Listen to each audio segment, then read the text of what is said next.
미국의 유명한 신학교 하나가 있습니다. 풀러 신학교라고 하는 곳인데, 이곳에 리처드 마우라고 하는 그런 총장님이 계셨습니다.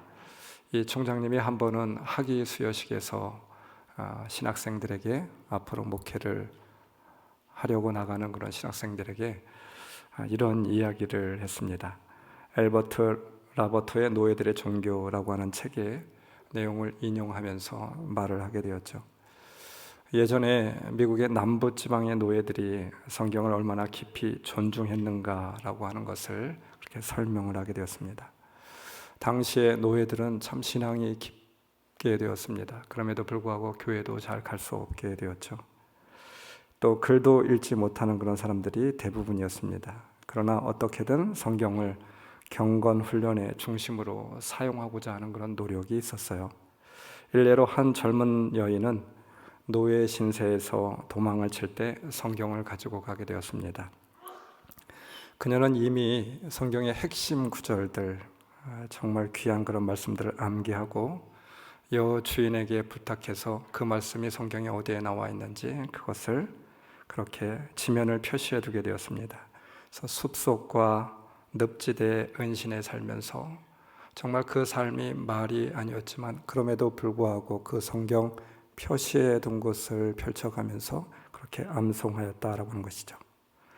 도망자 신세에 처한 젊은 여성 노예도 예수 그리스도를 발견하기 위하여서 또 거룩함을 유지하기 위하여서 애쓰고 처절한 노력이 있었다라고 말하고 있습니다. 또 다른 이야기도 있습니다. 글을 전혀 읽을 줄 모르는 한 젊은 여자 노예가 주인 가족의 아이들에게 그렇게 예수님이라고 하는 글자를 그렇게 좀 알려달라고 이야기했습니다. 글자를 모르기 때문에 예수라고 하는 글자를 잘 알 수 없었지만 그냥 문형으로, 그냥 표시로 그렇게 아는 것입니다. 예수 그리스도라고 하는 낱말의 식벽을 그렇게 배우게 되었습니다. 이후에 성경을 한 권 얻은 후에 그녀는 정기적으로 조용한 곳을 찾아서 성경의 지면을 들춰가면서 위에서부터 아래로 쭉 훑어가면서 예수라고 하는 그런 이름을 찾았다라고 해요. 글자는 모르지만 그 예수라고 하는 그런 형태, 그것을 찾아서 예수님이 얼마나 귀한지. 마오 총장은 이 이야기를 하며 이제 목회 현장으로 나가는 젊은 목회자들에게 신앙의 순수성, 그 거룩성을 담보해야 된다라고 강조하고 있습니다. 이와 같은 훈련이 필요하다라고 하는 것이겠죠. 이것이 목회자이기 이전에 신앙인으로서 우리들에게 찾아줘야 될 것이라고 말하고 있습니다. 리처드 마오 총장의 그런 메시지는 성경의 지면을 들춰가며 손가락으로 주 예수 그리스도를 찾으려 했던 무식한 젊은 노예들의 노력은 지금도 변함없이 이루어져야 한다라고 그렇게 말하고 있습니다. 이것이 바로 목회자가 갖추어야 될 가장 기본적인 자세, 성도들이 갖추어야 될 가장 기본 자세, 바로 거룩함과 신실함을 담보할 수 있는 그런 성도가 아니겠느냐라고 말하고 있는 것이죠. 오늘 성경 본문에서는 신실한 종, 또 악한 종, 게으른 종에 대해서 설명을 하고 있습니다. 우리는 익히 이 달란트 비유에 대해서 너무나도 잘 알고 있습니다. 어떤 사람들이 주님께서 말씀하시길 착하고 정말 주님이 기뻐하는 그런 신실한 종입니까?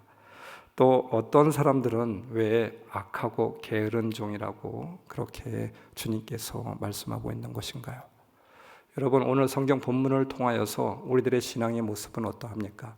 주님께서 우리의 신앙을 평가를 내리실 때 우리는 어떤 평가를 받을 수 있을까요? 주님이 말씀하시는 신실하고 주님이 기뻐하는 그런 종입니까? 착한 종입니까? 아니면 게으르고 악한 종입니까? 우리의 신앙이 어떠한지 오늘 이 시간을 통하여서, 말씀을 통하여서 한번 비춰볼 수 있는 귀한 시간이 다 될 수 있기를 주님의 이름으로 축원합니다. 달란트, 5달란트, 2달란트, 1달란트를 받게 되었습니다. 그런데 그들이 얼마를 맡았는지 문제가 되지 않았습니다.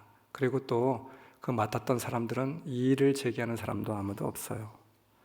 달란트를 주는 것은 주인의 권한입니다. 그렇죠. 또 종들은 왜 나에게 5달란트, 2달란트, 한 달란트를 주었는지 불평하지 않아요. 또 하나 좀 특별한 것은 주인은 그들이 얼마를 남겼는지에 대해서도 묻지 않았습니다. 단지 그들이 주인의 말을 듣고 성실하게 일하여서 달란트를 남겼느냐 그렇지 않느냐 거기에 초점을 맞추고 있어요. 천국의 계산법은 똑같이 칭찬하고 있습니다. 주인을 믿고 주인의 말씀에 따라 성실하게 일을 하였느냐 아니냐를 묻고 있어요. 그가 얼마를 맡았는지 그것은 중요하지 않습니다. 이러한 사람들에 대하여서 말씀 23절 착하고 신실한 종이라고 표현을 하고 있는데 개역 성경에 보면 충성된 종이라고 표현을 하고 있습니다. 원어를 찾아보니까 아가데카이피스테, 착하고 신실한 아가데카이피스테, 에피올리가 에스피스토스라고 말하고 있습니다. 네가 작은 일에 신실하였다. 에피올리가 에스피스토스. 여러분 반복되는 그런 말이 있죠. 피스티스라고 하는 말입니다. 피스테, 피스토스 다 같은 말입니다. 피스티스, 신실하다라고 하는 말을 담고 있어요.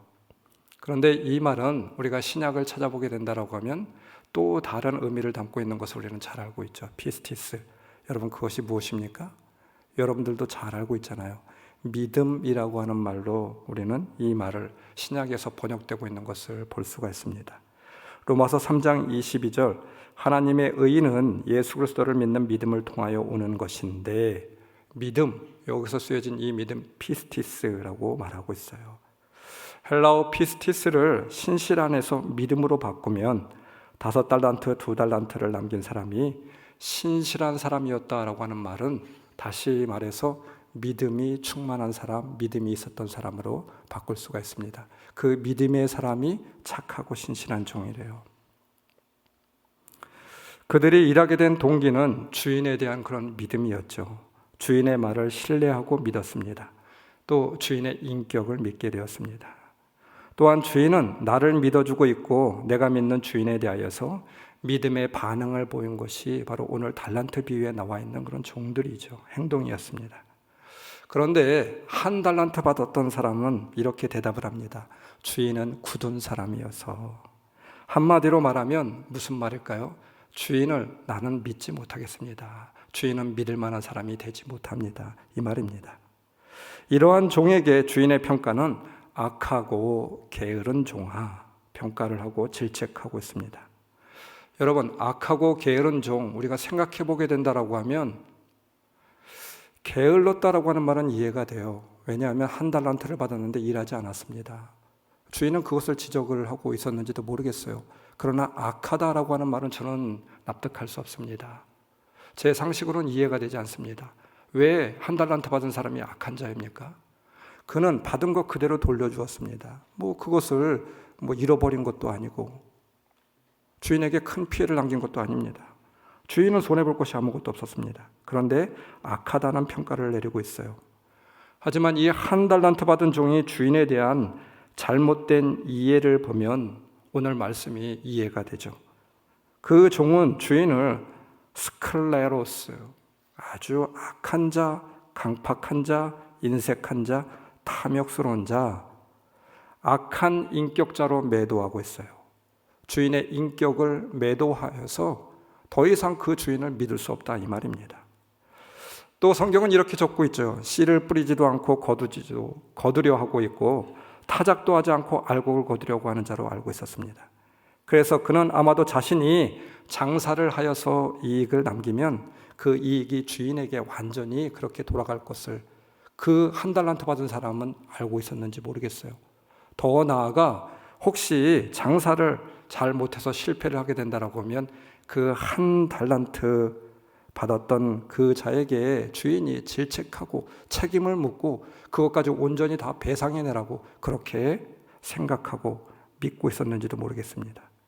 그럴 바에야 그대로 하나를 그대로 돌려드리는 것이 낫지 않겠느냐? 이것이 1달란트 받았던 사람의 그런 평가였죠. 주인에 대한 신뢰가 없고 믿음이 없습니다. 자기 나름대로의 평가와 행동을 앞세우게 되었습니다. 그런 자는 천국에서 쓸데없는 자입니다. 행위가 없어서가 아니라 주인에 대한 믿음이 없기 때문입니다. 주인에 대한 신뢰가 없기 때문입니다. 주인에 대한 말에 대한 믿음이 없기 때문인 것이죠. 여러분, 하늘나라는 행위로 가는 것이 아니잖아요. 우리는 잘 알고 있습니다. 하늘나라는 무엇으로 갑니까? 믿음으로 가는 거잖아요. 행위가 있고 없고는 궁극적으로 그 믿음에 근거합니다. 믿음이 없었기에 일하지 않았던 것이죠. 무엇을 하고 안 하고가 중요한 것이 아니라 먼저 그 믿음이 바로 세워져 있어야만 됩니다.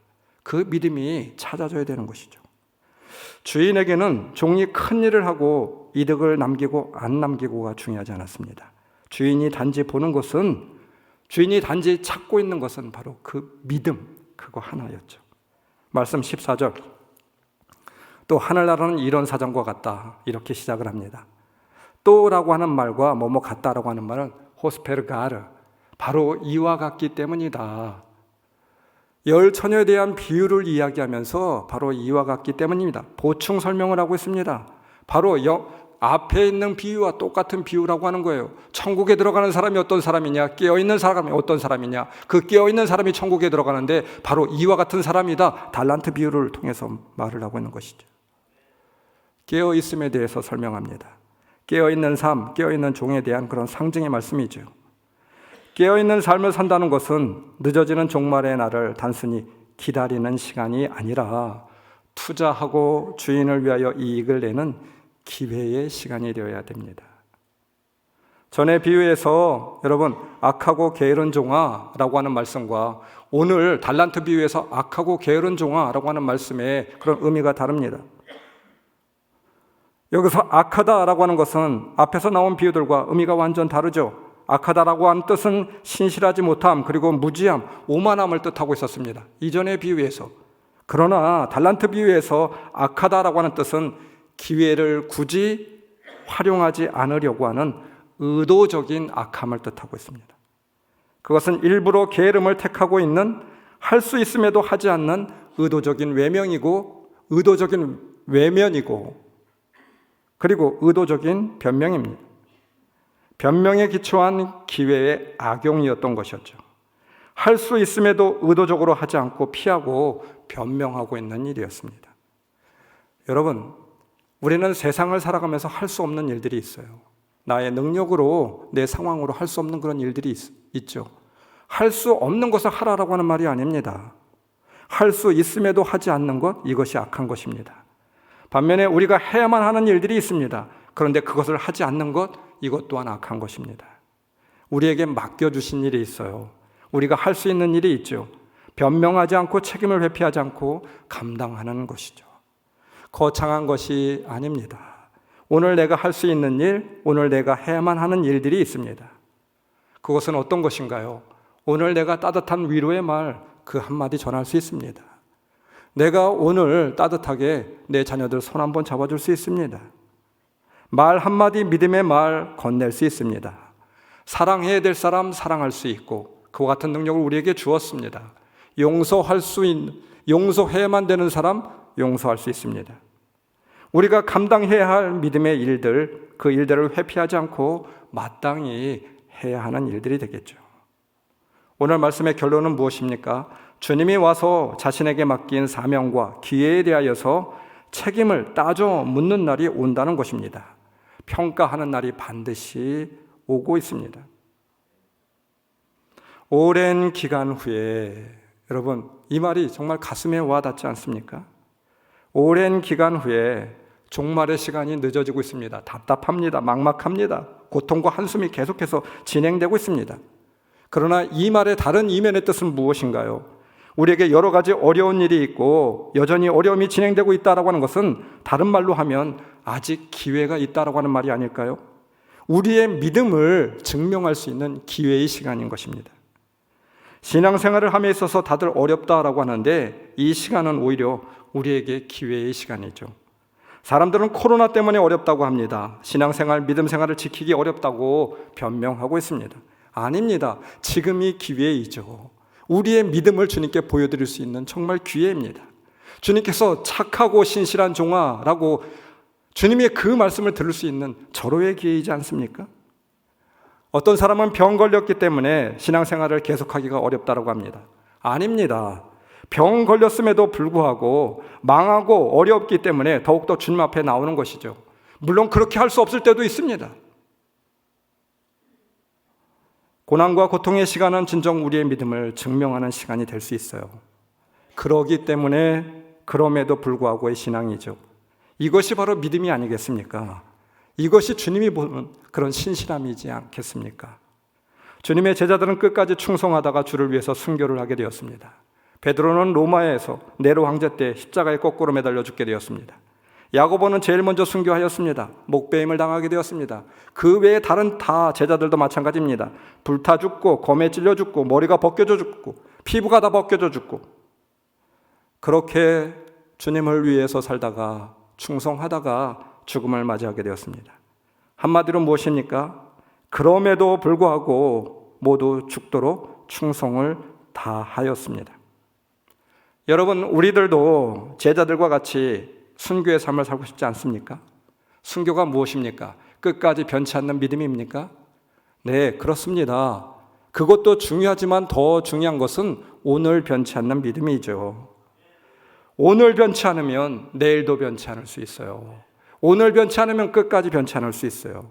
할 수 없지만 오늘 기회가 되지 않지만 오늘 슬프고 아프고 고통스럽고 피하고 싶지만 변명하지 않고 오늘 충성되이 바로 오늘 주님 앞에서 그렇게 살아가는 것이죠. 오늘 충성하지 못하는 자가 내일 충성할 수 없어요. 오늘 신실함으로 살아가는 것이죠. 오늘 믿음으로 지켜내는 것입니다.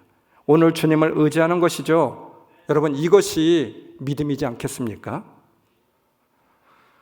AD 2세기에 살았던 폴리카르포스라고 하는 사람이 있습니다. 사도 요한의 제자가 되는 귀한 특권을 얻었던 사람이에요. 정말 귀한 신앙을 가지고 있었던 사람입니다. 로마 당국자들이 155년 2월 23일 서머나에 있는 폴리카르포스의 집에 나타나서 그를 끌어내고 나무에 묶게 되었습니다. 예수의 복음을 전파하는 것 멈추라라고 하는 것입니다. 그리고 예수를 단 한 번만 부인하게 된다라고 하면 너를 화형에서 면제시켜 주겠다라고 하는 것입니다. 그는 화형대 위에 묶여져 있었습니다. 폴리카르포스, 여러분 누구입니까? 우리가 잘 알고 있는, 우리가 쉽게 발음하고 있는 폴리카, 바로 그였습니다. 요한은 이미 죽은 지 오래되었고 당시 폴리캅의 나이는, 폴리카르포스의 나이는 86세였어요. 다 늙은 노인입니다. 로마 당국자들도 그에 대해서 별로 신경 쓰지도 않았어요. 당시같이 늙은 자가 뭘 할 수 있겠느냐. 그러나 단 한마디만 하면 내가 살려주겠다라고 말하고 있는 것이죠. 화형시키지 않겠다라고 하는 것입니다. 그때 그는 이렇게 이야기해요. 군중들을 향하여서, 로마 당국자들을 향하여서 기도를 하고 나서 그는 나무더미와 근처에 있던 횃불 쪽으로 몸을 돌리며 소리치게 되었습니다. 나는 86년간 그리스도를 섬겼는데 그분은 단 한 번도 나를 변치 않았고 그분은 단 한 번도 나를 부인하지 않았다. 그런데 내가 어떻게 그분을 부인하고 그분 앞에서 변명할 수 있겠느냐? 내가 나를 구원하신 내 왕을 어떻게 모욕할 수 있겠느냐? 이 말을 하고 그대로 화형에 처해지게 되었습니다. 폴리카르포스를 장작더미에 묻게 되었죠. 나무에 불을 붙이기 직전에 그들은 마지막으로 하고 싶은 말이 있다라고 하면 한마디 더 하라고 이야기했어요. 그는 모인 군중을 바라보며 소리 높이 외쳤습니다. 내가 이 불을 두려워하고 있다고 생각하십니까? 당신들이 나를 위협하는 데 쓰는 이 불은 고작 1시간이면 활활 타다 꺼질 것입니다. 그러나 심판의 불에 대해서 여러분들은 어떻게 생각하십니까? 그것을 알고 있습니까? 자, 어디 한번 불을 붙여보십시오. 이 말을 남겼다라고 해요. 존 웨슬리의 유명한 말처럼 하나님을 두려워하는 자는 하나님 외에 어떤 것도 두려워할 필요가 없습니다. 만약 하나님께서 잘하였도다 라고 하신다라고 하면 우리는 가장 중요한 분에게 인정받는 것이죠. 성도 여러분, 종말이 늦어짐은 힘듦과 어려움이 우리 삶 가운데 계속해서 있다라고 하면 우리의 믿음을 증명할 수 있는 좋은 기회예요. 너무 기가 막힌 기회입니다. 이것을 우리가 믿음으로 고백할 수 있는 여러분들이 되시길 주님의 이름으로 축원합니다. 상황에 따라 변해지는 사람이 아니라 한결같은 신실한 사람, 그래서 착하고 충성된 종아, 바로 이와 같은 우리의 믿음, 우리의 삶이 되어야 되지 않겠습니까? 그러한 자가 바로 여러분들이잖아요. 주님의 그 칭찬이 오늘 여러분들에게 있기를 주님의 이름으로 축원합니다. 그 믿음이 있기를 축원합니다. 말씀 21절, 그의 주인이 그에게 말하였다. 잘했다, 착하고 신실한 종아. 신실함이라고 하는 것이 무엇인가요? 왜 달란트를 맡은 사람들이 칭찬을 얻었고 그리고 비난을 받았습니까? 피스티스, 신실한 종, 충성이라고 하는 말로도 아주 너무나도 그렇게 많이 쓰여지고 또 동일어로 쓰여지고 있는 그런 말입니다. 성령의 7번째 열매는 충성입니다. 헬라어로 피스티스이죠. 개역개정에는 충성이라고 번역되어 있고 우리가 보고 있는 표준 세번역에는 신실로 번역되어 있습니다. 충자, 가운데 중, 마음 심자, 잘 알고 있습니다. 마음이 가운데로 모여진 상태를 충성이라고 말하고 있죠. 마음이 가운데로 모여진 상태, 여러분 가운데가 오늘 성경 본문에서 의미하고 있는 내용이 무엇일까요? 저는 이렇게 해석하고 싶습니다. 아니, 이러한 해석이 맞다고 믿습니다. 의식하며 살아가는 삶. 누구를 의식하며 살아가는 삶일까요? 충성이라고 하는 글자를 찾아보았습니다. 참 마음에서 우러나오는 정성이라고 표기되어 있습니다. 참 마음에서 우러나오는 정성. 그런데 그 밑에는 이렇게 적혀져 있어요. 특히 나라와 임금에게 몸과 마음을 다하여 헌신하는 것. 충성이라고 할 때 누구에게 충성해야 하는지 대상을 전제하고 있는 말이 바로 이 충자라고 하는 말입니다. 그 대상이 분명해야만 합니다. 주인에게 모여진 상태, 주님에게 모여진 상태, 주님을 의식하며 살아가는 상태, 살아가는 삶, 이것을 말하고 있죠. 말씀 19절, 오랜 뒤에 그 종들의 주인이 돌아와서, 이 말씀의 의미가 무엇입니까? 주인을 의식하며 살았습니다. 오랜 뒤에까지 자리를 지켰습니다. 주인이 돌아올 것을 의식하며 살았어요. 그래서 오랜 뒤에까지 그 자리를 변치 않고 지킬 수 있었습니다. 무엇을 하고 안 하고가 아니었습니다. 주인을 의식하며 살면 그것으로 좋게요. 주인 앞에 있음을 의식하며 사는 것, 이것이 바로 신실한 종이죠. 하나님 앞에서 우리의 신앙의 용어로 바꾼다라고 하면 고람돼요. 주님 앞에 있습니다. 주님 앞에 삶을 이어갑니다. 주님이 보시고 있습니다. 라고 하는 이 말입니다. 주님을 의식하며 오늘을 살아갑니다. 오늘의 삶을 선택합니다. 라고 하는 말씀이 되겠죠. 그날을 오늘로 의식하며 살아가는 것입니다. 미래의 그날은 언제 올지 모릅니다.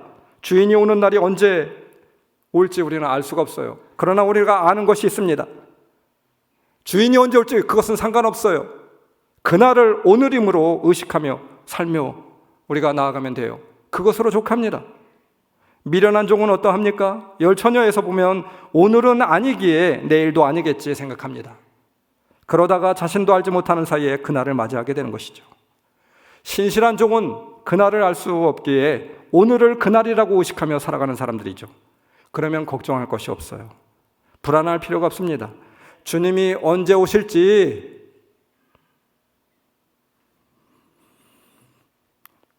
실망하거나 걱정할 필요가 없습니다. 그날은 오늘이 그날이라고 믿고 의식하며 살아가는 자에게 예비되어 있음을 알아야만 됩니다. 시스티나 성당, 그 유명한 성당에 천장 벽화를 그린 사람 여러분들 잘 알고 계시죠? 미켈란젤로라고 하는 사람입니다. 다비드상을 조각한 그런 사람입니다. 천재 조각가. 지금까지 그 조각가들, 수없이 많은 조각가들 가운데 아마 미켈란젤로가 최고의 그런 조각가가 아닐까 싶어요. 그가 30대 초반에 교황으로부터 부름을 받게 되었습니다. 그 유명한 시스티나 성당 천장에 벽화를 그리라라고 하는 명령이었습니다. 나는 조각가입니다. 나는 그림을 그리는 사람이 아니에요. 아니요. 당신이 천장 벽화를 그릴 수 있는 적임자라고. 당신밖에 없다고. 교황의 끈질긴 그런 요구에 그는 수락할 수밖에 없었습니다. 그리고 그림을 그리게 됩니다. 혼신의 힘을 다해서 예수님의 12제자를 넘어서 창세기에 나오는 9가지 장면을 뽑아 400명이 넘는 인물을 그려나가게 되었습니다. 그게 바로 시스티나 성당의 바로 그런 벽화였죠. 미켈란젤로는 4년 동안 항상 누운 채로 천장에 그림을 그려야만 했습니다. 그 대가로 그는 시력을 잃어버리게 되었고 기력도 다 소진하게 되었습니다. 37살밖에 되지 않았는데 완전히 노인이 되었습니다. 주위에 잘 알고 있는 사람들이 그를 알아보지 못할 정도였다라고 해요. 친구들은 이미 노인처럼 늙어버린 나를 알아보지 못하였다, 이렇게 고백하고 있습니다. 미켈란젤로가 얼마나 세심하게 신경을 썼던지 충성하였던지 이제 그만해도 될 것 같은데 그는 끝이지 않았습니다. 계속해서 그리고 그렇게 그가 작업을 하고 있으니까 누군가가 이렇게 물었다라고 하죠. 선생님, 어두운 시스테나 성당 구석 아무도 보지 않습니다. 그 작은 부분 그거 안 그려도 상관없습니다. 그릴 필요 없습니다. 그런데 왜 그것까지 그렇게 세심하게 그렇게 그리고 있습니까? 왜 그렇게 열심히 그리고 있습니까? 그때 미켈란젤로가 이런 유명한 대답을 하죠. 하나님이 보고 계십니다. 하나님 앞에서 그림을 그립니다. 이것은 하나님의 그림입니다. 오늘 지금 하나님이 보고 계시죠. 미켈란젤로는 코람데오 정신을 가지고 자신의 일에 최선을 다한 성실한 예술가였습니다. 그가 천재였기 때문에 아닙니다. 그가 시스티나 성당의 벽화를 그렸기 때문에, 그 유명한 벽화를 그렸기 때문에 너무나도 화려하고 웅장하고 전 세계에 가장 가치 있는 보물이 되어서 그것이 아니겠죠. 그의 신앙의 자세가 가장 귀한 것이 아니겠습니까? 흔들리지 않는 하나님 앞에서 살아야 한다라고 하는 그 신앙의 자세, 믿음의 자세가 중요한 것이 되겠죠. 또한 충자는 가운데 중심, 가운데 쭉 마음심, 마음을 가운데로 모아서 좌로나 우로나 흔들리지 않고 맡은 일을 감당하는 것이죠. 사람들의 눈치를 살필 것도 없습니다. 사람들의 인정을 요구할 필요도 없어요. 주님을 중심에 모시고 일하는 것이 충성입니다. 깨어있는 삶이란 바로 주님 앞에서 주님을 의식하며 오늘의 선택을 만드는 그런 삶이죠. 일하면서 사역을 하면서 지치는 이유가 무엇입니까? 사람의 인정을 생각하고 있기 때문입니다. 사람들의 시선을 의식하고 있어요. 목회를 하면서도 저는 종종 그럴 때가 있습니다. 사람들의 눈을 의식할 때가 있어요. 근데 때로는 사람들의 눈이 필요할 때도 있습니다. 사람들의 시선, 사람들의 생각, 사람들의 눈 때문에 의식적으로 사역을 더 잘해야 되겠다 생각이 들 때도 있습니다. 그런데 여러분, 정작 더 중요한 것은 사람들의 눈이 아니라 주님의 눈이 되겠죠. 그래야 그 사역이 바른 사역이 되겠죠. 저는 우리 자녀들에게도 성공한 사람이 되기를 원치 않습니다. 내 자녀가, 우리 성도가 신실한 사람이 되었으면 좋겠어요. 신앙도 믿음의 생활도 기도의 생활도 봉사의 생활도 저는 마찬가지라고 믿습니다. 사람의 눈을 의식하며 열심히 할 수 있습니다. 그러나 혹 그것 때문에 우리가 지치고 시험에 들 때도 있잖아요. 한마디 때문에 일이 일비할 때도 있습니다. 그런데 주님을 의식하며 살면 담대해지죠. 열심히 하는 것보다 바르게 사는 것 중요하잖아요. 사람들의 눈에 평가에 흔들리지 않는 삶, 바로 이러한 삶이 신실한 종의 삶이 되지 않을까요? 사랑하는 성도 여러분, 흔들리는 세상 가운데, 혼탁한 삶 가운데 우리는 어떻게 하면 중심을 잡고 바르게 살아갈 수 있을까요? 주님을 오늘 의식하며 날마다 살아가는 삶이 되겠죠. 주님 앞에 있음을 의식하며 살아가는 삶이죠. 주님 앞에서 신앙생활하는 삶이라고 믿습니다. 이러한 삶이 바르지 않을 수가 없습니다. 이러한 삶이 칭찬 듣는 삶이 되지 않을 수가 없어요. 이러한 삶이 그날의 신실한 종으로 평가되어지지 않을 수 없습니다. 누가복음 12장 42절 주님께서 말씀하셨다. 누가 신실하고 슬기로운 청지기이겠느냐? 오늘 우리의 예배는 주님 앞에 있습니까? 부족하지만 그렇게 고백하면 그것으로 충분합니다.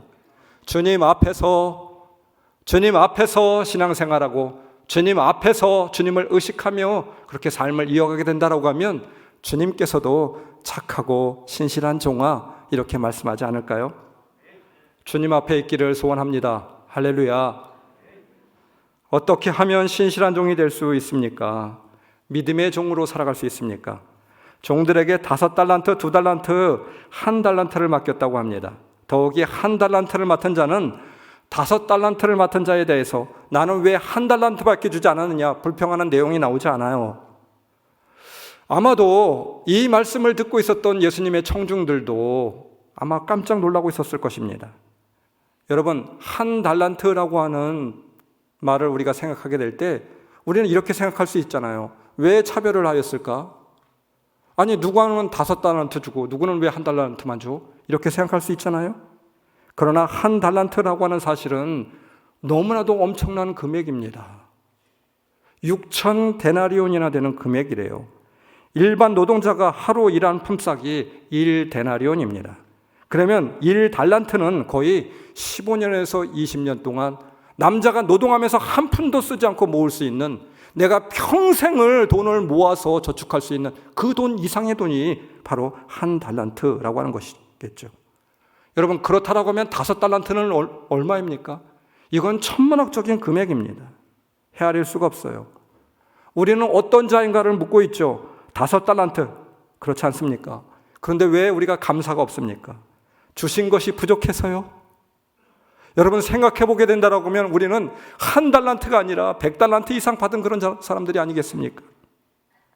그러한 것을 주인이 우리에게 맡겼습니다. 얼마나 큰 것입니까?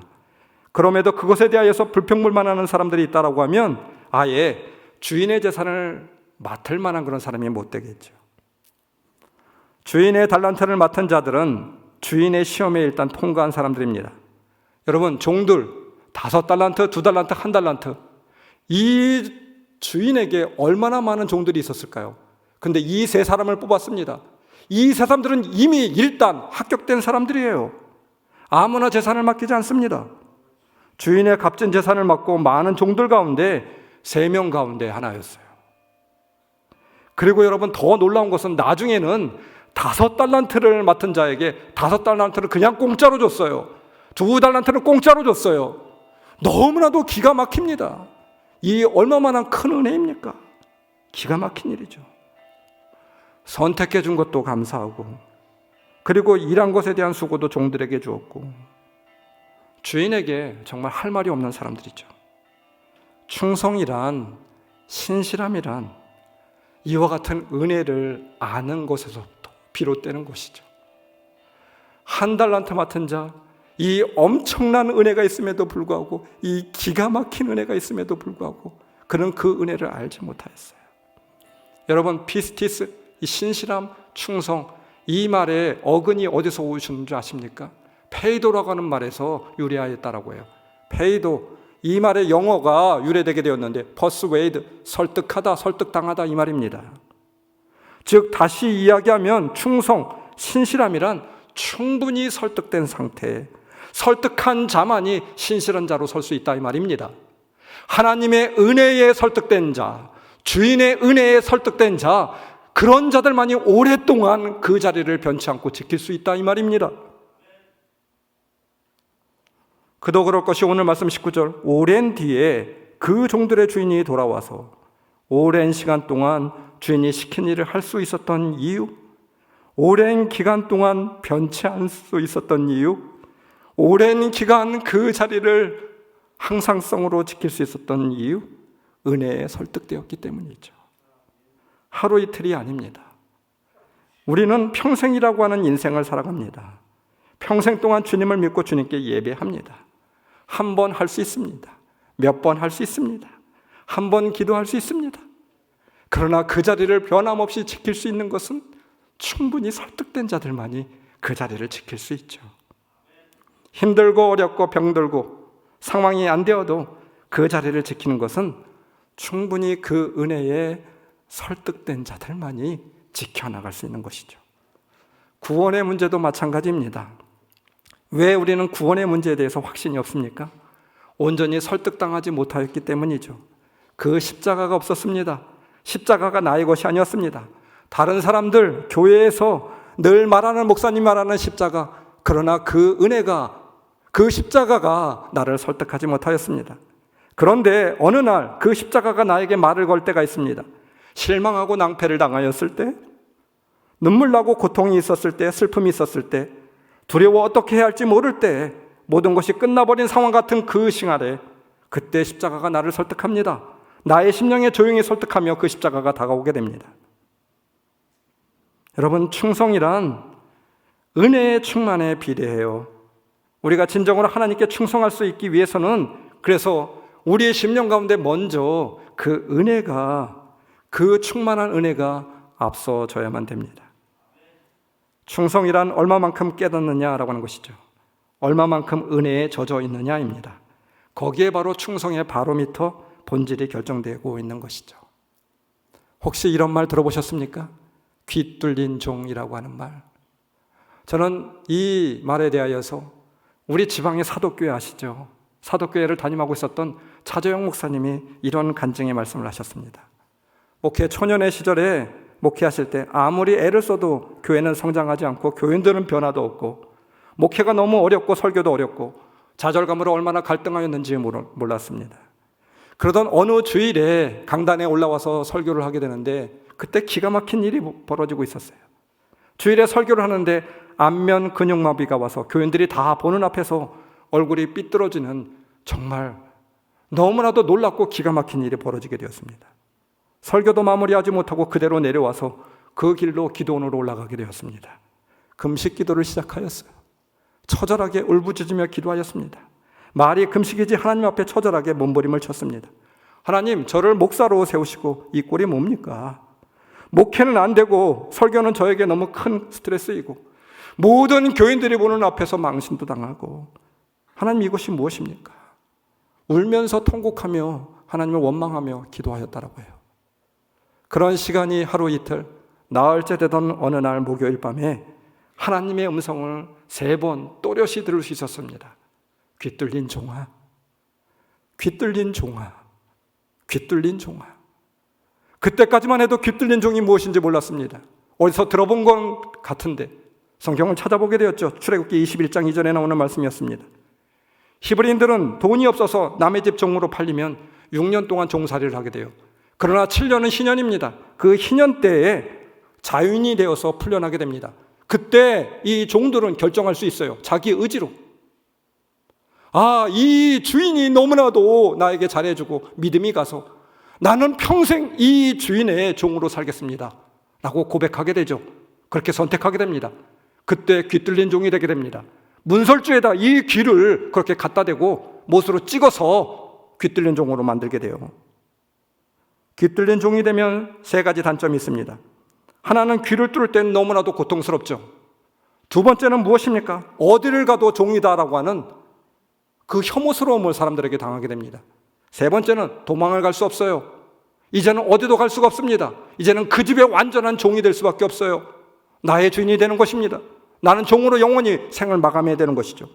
반면에 장점도 있습니다. 첫째, 노예상으로부터 보호를 받게 됩니다.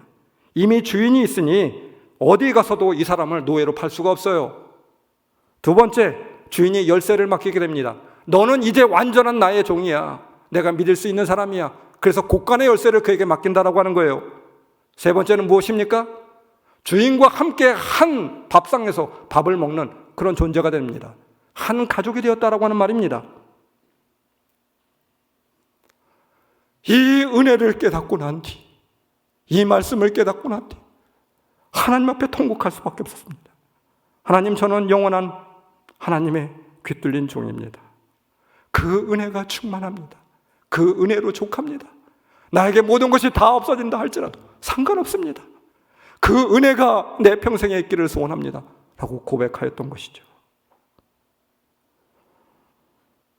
십자가 그 사랑 멀리 떠나서 무너진 나의 삶 속에 잊혀진 주 은혜, 돌 같은 내 마음 어루만지사 다시 일으켜 세우신 주를 사랑합니다. 주 나를 보호하시고 나를 붙드시니 나는 보배롭고 존귀한 주님의 자녀라. 주 나를 보호하시고 나를 붙드시니 나는 보배롭고 존귀한 주의 자녀라. 지나간 일들을 기억하지 않고 이전에 행한 모든 일 생각지 않으리. 사막의 강물과 길을 내시는 주, 내 안에 새 일 행하실 주만 바라봅니다. 주 너를 보호하시고 너를 붙드시니 너는 보배롭고 존귀한 주님의 자녀라. 주 너를 보호하시고 너를 붙드시니 너는 보배롭고 존귀한 주의 자녀라. 이 은혜가 여러분들에게도 있기를 주님의 이름으로 축원합니다. 귀 뚫린 종, 그 충만한 은혜, 그것으로 족하지 않습니까? 귀 뚫린 종의 은혜로 살아가는 자, 주님께서 말씀하시지 않을까요? 착하고 신실한 종아, 내가 너를 기뻐하노라. 여러분, 이 고백이, 이 주님의 칭찬이 여러분들에게 있기를 다시 한번 주님의 이름으로 축원합니다. 우리 말씀을 기억하시면서 우리 동성으로 기도합시다.